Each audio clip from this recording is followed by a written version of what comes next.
আপনি পড়েছেন কম্পিউটার সায়েন্সে এবং সেই সঙ্গে ক্রিকেটের প্রতি আপনার একটা মানে ভীষণ ঝোঁক বা দুর্বলতা।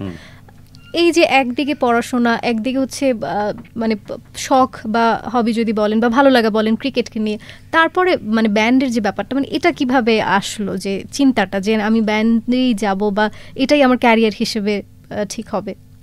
ক্রিকেটটা আসলে ফ্যামিলির মধ্যে প্রায় সকলেই ক্রিকেটের খুব অনুরাগী, বড় ফ্যান। ক্রিকেট খেলাটা ছোটকাল থেকে দেখছি, বাবা মায়ের মধ্যেও ছিল ক্রিকেট প্রতি আগ্রহটা। তো আব্বা তো কলকাতার ইডেন গার্ডেন্সের লাইফ টাইম মেম্বার ছিলেন, ওনাদের কিছু ছবি দেখেছি মাঠে গিয়ে খেলা দেখছেন। তো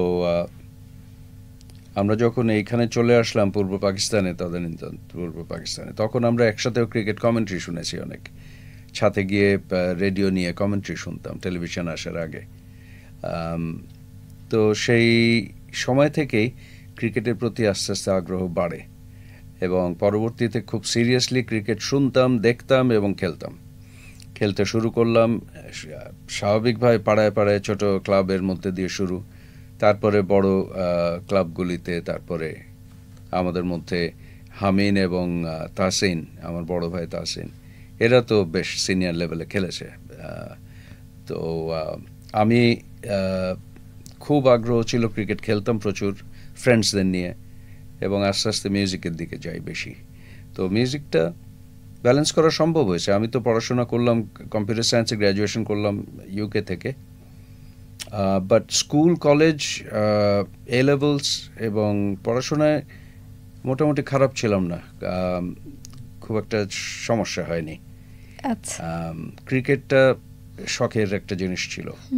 মিউজিকটা ক্রমশ একটু সিরিয়াস আকার ধারণ করলো। মিউজিকটা আমি অ্যাকচুয়ালি স্টাডি করছিলাম নিজে যতখানি সম্ভব, তখনও ইন্টারনেট আসে নাই, বইটই জোগাড় করে যেভাবে সম্ভব মিউজিকটা নিয়ে পড়াশোনা করছিলাম বেশ কিছুটা। হ্যাঁ, মিউজিকটা তো আসলে আফটার অল এটাও একটা সাধনার বিষয়। এক্স্যাক্টলি, মিউজিকটা হালকাভাবে করা যায় না, মানে সিরিয়াসলি করতে চাইলে কিছু শিখতে হবে। তো মার একটা স্কুল ছিল তখন ধানমন্ডির বাসায়, কলগীতি নামে স্কুলটা খুব জমে উঠেছিল, অনেক স্টুডেন্টস আসছিল, নানা ধরনের মিউজিক হচ্ছে ওখানে। তার মধ্যে ওখানে আমি গিটার শেখাতাম। সো ভেরি আর্লি অন আমি নিজে অনেকখানি শিখে then I started teaching guitar and songs, বিদেশি ইংলিশ সংস তুলাতাম।